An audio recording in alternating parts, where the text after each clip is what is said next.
In this video, I'm going to go through the steps of modeling a plate. There will be other videos that go along with this that model some other table settings. So we're going to make sure that this gets saved out as a name that represents that. The first thing I do want to make sure is I'm working in the correct project.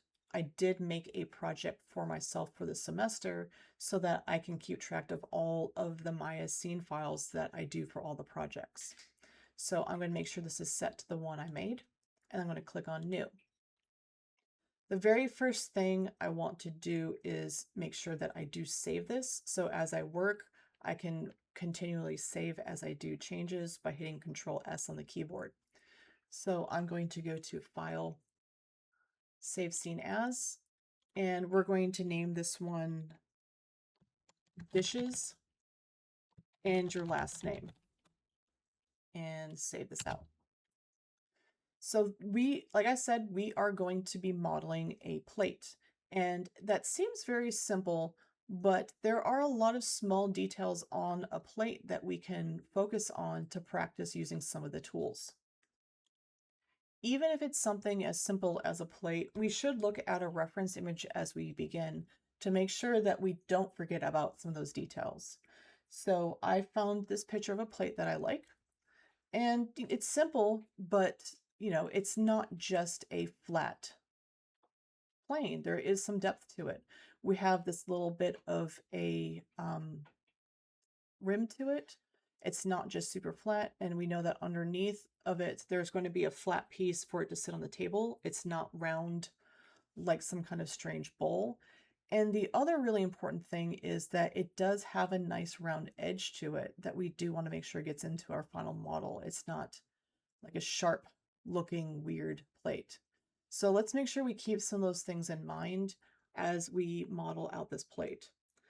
Whenever you start a 3D model, you're going to want to make sure that you begin it by finding what the closest primitive 3D shape is to it. And for this plate, to me, it looks like a cylinder would actually be the closest to it. You're usually only going to work with 3 of the primitives when you start your basic shapes: the sphere, the cube, and the cylinder. These other ones might, be fun, like the torus, but they're really not super useful when it comes to like this style of modeling. The other one you might also potentially use would be the plane. Like if you're doing something that begins really flat, or you're a more advanced 3D modeler, you might begin with a plane. But don't bother trying to make things out of like the prism or the pipe or the helix. We don't need those. So to me, this actually looks a lot like a very flat cylinder. So let's go ahead and select cylinder to begin. The next thing that we're going to want to do is adjust this to be closer in shape to what our model is going to be. That's, it's a little bit small, it's a little bit too tall. And we don't want to do that by using the scale tool. That would not be a good approach. Instead, we're going to go over to the channel box layer editor tab, and we're going to select on this polycylinder input, and we're going to adjust it using these settings here. This is the correct way to do it, not by changing the scale or anything else like that. Honestly, this is going to be a much faster way to do it as well. So remember that these are all in centimeters, so we got to think about, the size of it, because we should always be building this to scale as centimeters. So for like a nice dinner plate, a radius of 10 is going to work pretty well. This means that the across is going to be about 20 centimeters, which seems like an okay size for a plate. As far as the height goes, 2 centimeters is a little bit too thick. So I'm going to change this out to 0.5 for the thickness of our plate. Another thing I do want to adjust is where the pivot point is going to be. It would be really hard to place this on a table if the pivot point is in the center of the plate, which is where it normally is. That'd be really hard to make it perfect when we're setting it down. So instead, we're going to change the height baseline to a -1, which will put that pivot point on the bottom center of this object for us, which would make it easier later on to place this somewhere else. The last thing I want to adjust is the subdivisions axis. 20, it could work. It's a little bit low, but I do want to jump this up to maybe a 24 to give it a little bit more definition. A 36 would probably be a little bit too much for us, so let's keep it at a 24. Just kind of as a rule to think about when you are choosing axes like this for cylinders or spheres is it's a good idea to try to keep it as a number that's divisible by 4. This will make it easier to select quarters of it. It'll make it easier to make sure things are aligned when you rotate it if it needs to stay nice. It's just a little thing to help you with modeling it as you go down the road. So 24 is going to work pretty well for us.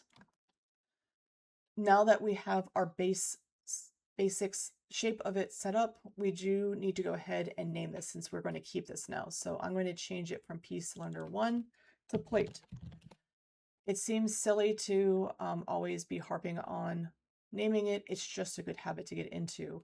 Eventually you'll have files that have dozens and dozens of assets in the outliner, and keeping everything named will make it easier to find the asset that you need.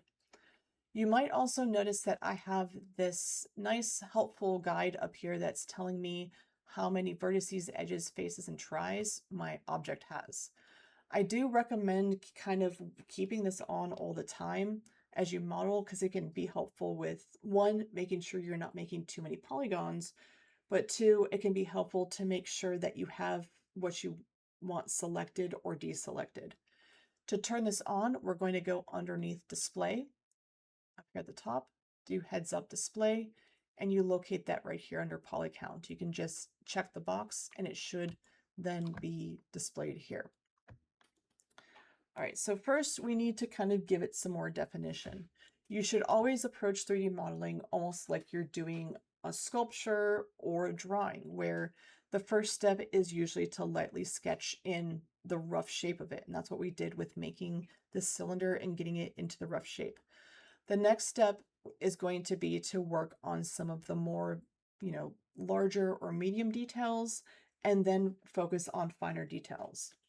For this plate, those, medium level details would be, adding in a cut here so that we can kind of give it a slight rim on the end, and making sure that the bottom also has a flat part to it. The last part would be then to add the softness to the edge, since that is a smaller detail that we would want to worry about later. So the way that we're going to do this is we're going to go to the modeling toolkit, and we're going to use the connect tool right here to do that. What we need to do is we need to select the edges that we want to connect. We could go to edge and we could click and select all of these on the top, but that's going to be kind of annoying, and you might accidentally click somewhere where you don't mean to and select or deselect edges that you don't want to. The easiest way to do this is going to be to do a drag select to select the edges that we want. But by default, if we do that, what's going to happen is it's also going to select everything on the bottom. And we don't really want that to happen because we want to be able to do a different connect on the bottom since it's going to be in a different spot. So if we want to do this, select the top and not the bottom, we can come over here on the right where we see this camera-based selection and turn it on. Now, when we do our click and drag, it's only going to select the edges that the camera can see. So it can't see the bottom from that angle, so it's not going to select them. So we can just select the top. Don't forget that this is turned on. Make sure that you are aware of it, because there's going to be a lot of times where you don't want it on. In fact, I usually spend most of my modeling time with it off. It's very easy to forget that you have it on and wonder why your selection isn't working correctly. This is also why having this up is helpful, because we can see that we have 24 selected, and that feels about right. If we saw too many or too less than what we were expecting, that can help us realize that our selection was done incorrectly. So now that we have those selected, we're going to come over and click on the Connect tool. And by default, it just connects them in the center and it has just one segment. We do only need one segment, but I do want you to be aware that you can add multiple segments for it to connect to, but we only need one. It's not quite where we want it to be though. We do want it to be closer out to the edge. So we can do this by adjusting the slide. So I'm going to make sure that slide is selected. And then in the viewport, I'm going to click and hold my middle mouse button and slide it to the right, slide my mouse to the right and to the left. And you can see that we are manually adjusting where the connect is. And for this, we don't have to be too exact. We can kind of eyeball where we feel like that lip needs to be, and maybe right about there looks correct. Once we have it where we want to go, and again, if it's not quite right, we can middle mouse button click again and we can slide it to readjust it. The big thing is making sure that the one that you want to work with is the one selected here to do that. Once you're good to go, hit the Enter key to commit to that adjustment. We do need to put one on the bottom as well. So I'm going to rotate to the bottom. I'm going to make sure I click off of it to deselect, because if you see, we still have that loop selected. We don't want to add our selection to it, so I'm just going to make sure it's deselected. I'm going to make sure camera-based selection is on. I'm going to click and drag and select those bottom edges. I always double check. I'm always paranoid. Yep, nothing else got selected. I'm going to go ahead and click Connect. I'm going to make sure that slide is the one selected, and middle mouse button click and drag to about where I want it to be. And we don't want it quite as far as that. It is a little bit more in, but maybe right about there looks good. And when I'm satisfied, I'll hit Enter. And now we have our two edges put in. The easiest way to now make this rim is going to be to grab all of the faces along the outside and move them up. We're going to do that by first selecting the face select over here, and then we need to select all the way around. Using the drag method for this is probably not going to be the best approach. We would have to turn camera-based selection off, and it's possible, it can get a little bit messy. Instead, what we're going to do is do a loop selection with our faces. The way that we do that is we select the first face in the loop we want to select, then we hold down Shift and double click the next one. So I clicked on that one, oops, hold Shift, double click the next one, and we can see that it selected the entire loop around the asset. This will work the other way too. If we have one, hold Shift, double click, we can see that it's selected all the way through. The reason it doesn't go past that is it's not a good edge flow and it doesn't know where it should go from there. So this is a termination point for it. So it won't select past that. That's why it's important to keep good edges and mesh flow for selection. So again, I'm going to click, hold Shift, double click, and we selected the entire loop. Now we can just take the Move tool and just pull up on the green one on the Y axis to move it up just a little bit to give it that little bit of a lip, the nice around, and we have the nice part on the bottom where it sits. There we go. And so now we have our medium definition done. The next part is going to be to do that finer definition of putting in a nice bevel around the edge. We can see if we deselect it, it looks really hard. Like it's a very sharp edge and it looks really low poly, not very nice. And taking the time to go in and put bevels where they need to be is one way to push your it's okay kind of model to looking like a polished professional 3D model. So let's go ahead and go through the steps for doing that. So we're going to select it, and we're going to be using the bevel tool. The way to use the bevel tool is by selecting the edges that you want to bevel. So I'm going to go to the edge select, and again, I need to select the whole ring around. The easiest way to do this is if you know the loop is correct, we're going to just double click on the first edge. We don't even have to do two, we can just double click on one. And we can see that it selected the whole thing around. Then we can go ahead and click on the bevel, and we can see that it is adding, like what it does is it takes that edge and it splits it into two. We can make adjustments if we need to about, how big is the bevel? Like, is it a tiny bevel? Is it a large bevel? If we do need to smooth it out more, we can add more segments. But we do need to be mindful of this because, we are trying to keep it a little lower poly. So, this can greatly increase the amount of polygons you have. Like you can watch over here how much those tries bump up. So here's just 1, 2, 3. Like it's can go pretty crazy pretty quick, but the default settings for what we're doing is fine. And then we have to remember to do this one down here. So I'm going to double click bevel, and we're just going to keep those default settings. As a note, and you don't need to do this undo, I just want to show you that it is possible. We don't need to do one edge loop at a time. You can do these both at the same time if you're comfortable with that by just having them both selected. So I'm going to double click on this edge to select the one.